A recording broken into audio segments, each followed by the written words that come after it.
प्यारे मित्रों, जिसको मिड ब्रेन कहते हैं आजकल, एक्चुअली ये एक गलती से नाम पड़ गया है। एनाटॉमी में, मेडिकल साइंस में जिसको मिड ब्रेन कहते हैं वो मस्तिष्क का दूसरा हिस्सा है, लेकिन ये जापान से प्रचलित हुआ और धीरे धीरे वो उसका अंग्रेजीकरण मिड ब्रेन हो गया। योग की भाषा में इसको आज्ञा चक्र या शिव नेत्र कहते हैं, तीसरा नेत्र कहते हैं, और यह हमारी इंद्रियों से जुड़ा हुआ है। तो हमारी सभी इंद्रियां वहां पर आकर इन्फॉर्मेशन देती हैं।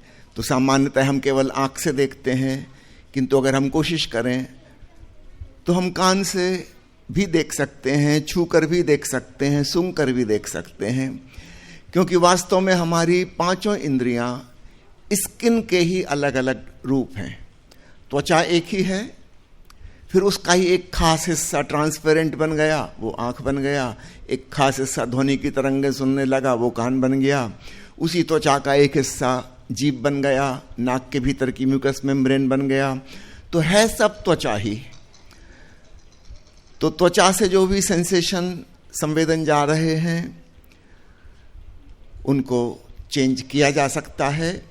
और विशेषकर 15-16 साल की उम्र तक, यहाँ पर हमने पूछा था माँ जागृति से, स्वामी देवेंद्र जी से, कि किन बच्चों को कम सफलता मिल रही है, तो उन्होंने कहा 14 साल से ऊपर वालों को सफलता की चांस कम हो गई हैं। मेडिकल साइंस भी इस बात को स्वीकार करती है कि यहाँ जो ग्रंथि होती है, पीनियल ग्लैंड जिसको बोलते हैं, वह ग्रंथि जन्म के पश्चात लगभग 2 साल तक साइज में बड़ी होती जाती है, और 2 साल के बाद फिर उसकी साइज नहीं बढ़ती, और लगभग 16 साल के बाद उसका डिटेरियोरेशन होने लगता है, कैल्सिफिकेशन होने लगता है। और ऐसा भी माना जाता है, कुछ इसके वैज्ञानिक साक्ष्य हैं, तो कुछ लोग इस चीज को संदेह की दृष्टि से देखते हैं कि मृत्यु के समय पिनियल ग्लैंड से कोई विशेष हार्मोन निकलता है, और उस केमिकल की वजह से, जो कि DMT नामक एक केमिकल से मिलता जुलता है, मृत्यु के समय ऐसा लगता है कि हम बिल्कुल रिलैक्स हो गए, बहुत आनंद में हैं, शांति में हैं, और अचानक इस दुनिया की सारी चीजें हम भूल जाते हैं। न हमें याद है कि हम कौन थे, क्या करते थे, घर परिवार के लोग कौन हैं, कहाँ के रहने वाले हैं, सब चीजें भूल जाते हैं। दुनिया एकदम छूट जाती है, डिटैचमेंट हो जाता है, और एक दूसरे लोक में हम पहुंच जाते हैं, और वहाँ ऐसा लगता है कि हमको बहुत प्यार से, सम्मान से स्वागत किया जा रहा है, हमारा वेलकम हो रहा है। और इसलिए मृत्यु बड़ी सुखदायी होती है। सामान्य लोगों की धारणा है कि मृत्यु बड़ी दुखदायी होती है, घबरा जाएंगे, डरेंगे, भूत प्रेत, यमराज, यमदूत आएंगे, भैंसा पे घसीट कर ले जाएंगे। ऐसा कुछ भी नहीं होता, क्योंकि DMT जो केमिकल है, यह बहुत सारी वनस्पतियों में पाया जाता है, खासकर चाय में। तो 20वीं सदी के शुरुआत में जब इसकी खोज हुई थी, तो लोगों ने इस पर बहुत प्रयोग किए और पाया कि नियर डेथ एक्सपीरियंस जो होता है, मृत्यु के निकट वाला जो अनुभव है, near death experience, NDE short में उसको बोलते हैं, तो DMT से ठीक वही सारे अनुभव पैदा हो जाते हैं। बाद में डॉक्टरों की समिति ने इस पर बैन लगा दिया गया कि सामान्य लोग इसका उपयोग ना कर सकें। तो लगभग सारी दुनिया में वह औषधि बंद कर दी गई है, केवल 1-2 देशों में छोड़ के, साउथ अमेरिका के देश, क्योंकि वहाँ पर सदियों सदियों से एक प्रकार की चाय पीने की प्रथा है चर्च में। वो उनकी धार्मिक क्रियाकांड का हिस्सा है। तो वे चर्च में प्रार्थना के पश्चात सबको वह चाय पिलाते हैं। उस चाय में नेचुरल DMT होती है। ये तो किसी को पता नहीं था पहले से, लेकिन वो सदियों से चली आ रही परंपरा। तो केवल उस देश में कानून के तहत उसको बंद नहीं किया जा सका, क्योंकि वह एक धार्मिक प्रथा का अंग था। तो निश्चित रूप से जो लोग उस चाय को पीते हैं, वे अचानक महसूस करते हैं एकदम रिलैक्स हो गए, और उन्हें ऐसा लगता है कि इस दुनिया से छूट गए और किसी दूसरी दुनिया में प्रवेश कर गए जहाँ बहुत शांति है, प्रीति है, आनंद है। यद्यपि उस चाय का असर कोई 10-15 मिनट ही रहता है, उससे ज़्यादा नहीं रहता। ये मैं इसलिए बता रहा हूँ कि ऐसा माना जाता है कि वृद्धावस्था में मरते समय पिनियल ग्लैंड से DMT का सिक्रीशन होता है। यह बात पूरी तरह प्रमाणित नहीं है, कुछ लोग इसको संदेह की दृष्टि से देखते हैं। एक और महत्वपूर्ण बात समझी जा सकती है कि मेलाटोनिन नाम का एक हार्मोन पिनियल ग्लैंड से निकलता है। जैसे अन्य ग्रंथियों से अन्य हार्मोन निकलते हैं, पैनक्रियास से इंसुलिन निकलता है, थायराइड से थायरॉक्सिन निकलती है, ठीक इसी प्रकार पिनियल ग्लैंड से एक हार्मोन निकलता है अंधेरे में। जब बाहर रोशनी ना हो, हमारी आंखों को प्रकाश की उत्तेजना ना हो, तो भीतर मेलाटोनिन हार्मोन निकलने लगता है और उससे हमें नींद आने लगती है। रात को जो नींद आती है उसका कारण ये है, एक तो वायुमंडल में कार्बन डाइऑक्साइड बढ़ जाती है सूरज डूबने के बाद, एक कारण वो है, और दूसरा कारण अंधेरा हो जाता है।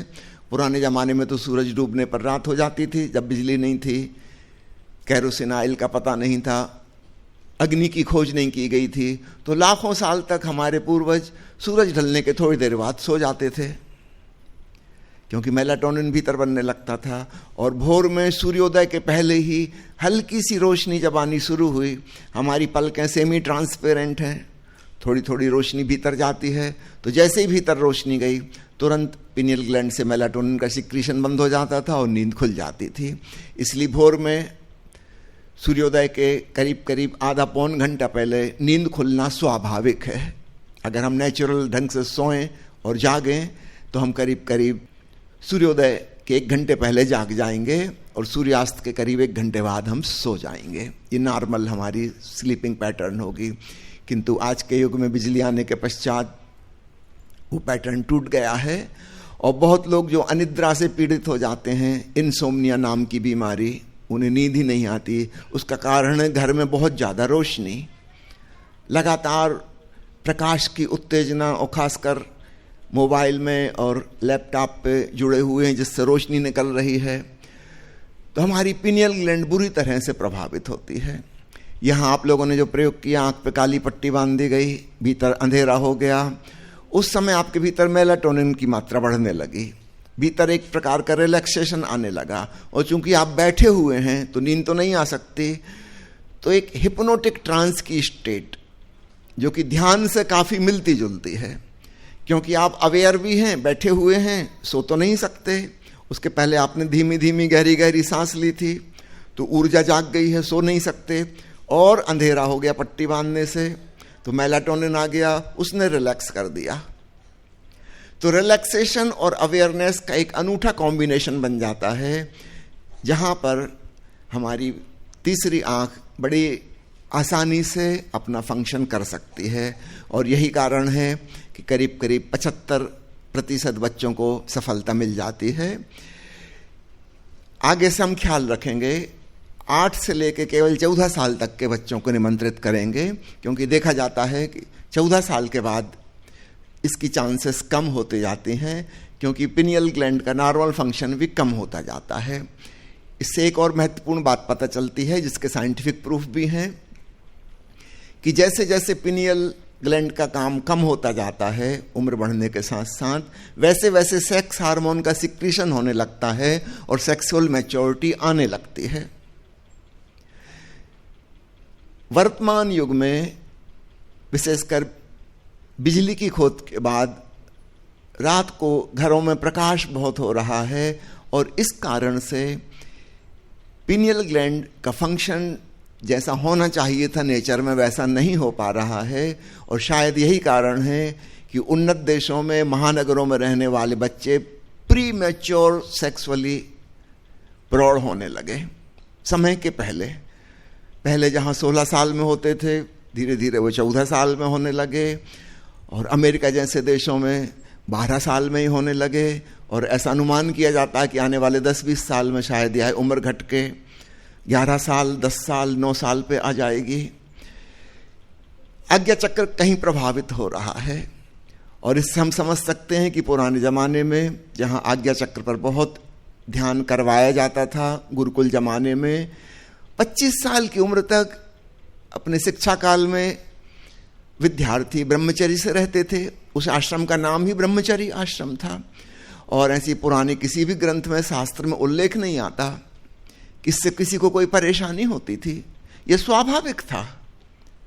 25 साल तक ब्रह्मचर्य आश्रम, क्योंकि आज्ञा चक्र के ध्यान के प्रयोग विशेष रूप से सिखाए जाते थे। धीरे धीरे वह बात छूट गई है और इसलिए इस बात का उल्लेख करना जरूरी है कि भविष्य में हमें इस पर सोचना चाहिए।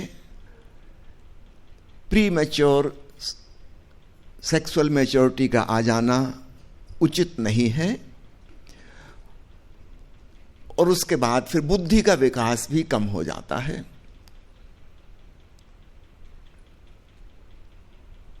इंटेलिजेंस और टैलेंट्स जिस ढंग से विकसित होना चाहिए वो 15-16 साल की बात फिर नहीं होते और वह उम्र धीरे धीरे और कम होती जा रही है। तो जितना लंबा हम खींच सकें, बच्चे ब्रह्मचर्य में जी सकें, यह आज्ञा चक्र के शिवनेत्र के ध्यान द्वारा संभव है और हम पाएंगे उनके भीतर इंटेलिजेंस और टैलेंट्स ज़्यादा डेवलप हो जाएंगे, ज़्यादा देर तक डेवलप होते रहेंगे। आप लोगों ने खूब लगनपूर्वक भाग लिया है। आप सबको फिर से एक बार धन्यवाद देता हूँ। और जिन 20-25% बच्चों को सफलता नहीं मिली है आंख बंद करके देखने में, वो निराश ना हो। किसी और लेवल पर काम हुआ है, भले ही यह क्षमता आपकी डेवलप नहीं हुई, पर आप पाएंगे कि आपके व्यक्तित्व में एक नया निखार आएगा। पीछे हम कई सालों से यह प्रयोग करते आ रहे हैं और हमने फॉलोअप करके पाया कि जिन बच्चों ने थर्ड आई एक्टिवेशन में भाग लिया है, भले ही वे आंख बंद करके देखने में सफल नहीं हुए, किंतु उनकी मेमोरी पावर, स्मृति शक्ति बढ़ जाती है। आप अपना होमवर्क ज़्यादा अच्छे से कर पाएंगे, स्कूल में जो पढ़ाया जा रहा है उसको अच्छे से याद रख पाएंगे और परीक्षा में आप बेहतर नंबर ला पाएंगे। ये सुनिश्चित है। आप पहले से ज़्यादा अच्छा अपने स्कूल में परफॉर्म कर पाएंगे और जीवन के अन्य आयामों में भी आप एक ज़्यादा सजग और प्रेमपूर्ण व्यक्ति हो पाएंगे। तो माँ जागृति को और स्वामी देवेंद्र जी को और अन्य सन्यासी मित्र जो इनको सहयोग कर रहे थे, उन सबको भी धन्यवाद। और बच्चों के साथ जो माता पिता आए हैं और जो नहीं आए, घर बैठे मुझे सुन रहे हैं ऑनलाइन, उन सबको भी धन्यवाद। आपने अपने बच्चों को भेजा, एक महत्वपूर्ण प्रयोग से वे गुजरे।